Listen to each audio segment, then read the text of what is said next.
Hey guys, and welcome back to this channel. In this video, I'll be showing you guys two new kind of like reworks in Dress to Impress on the latest update. This one's pretty cute actually. It is the visor hat.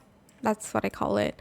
But there are two toggles. This one which is I think just like matte, and then this one is like invisible here, which super cool and cute. You can also change the color of it if you'd like to any color you'd like. I'll just stick with green here. Super cute.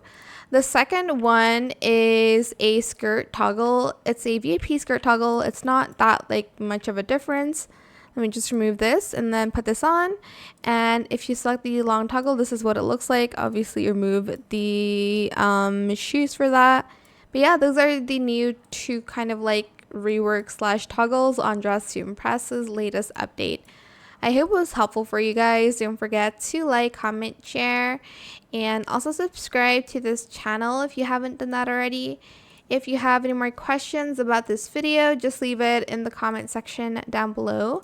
I will try my best to answer them all for you guys. And if you found this video helpful, please click the thanks button as well. That is it. Thank you so much for watching. Bye.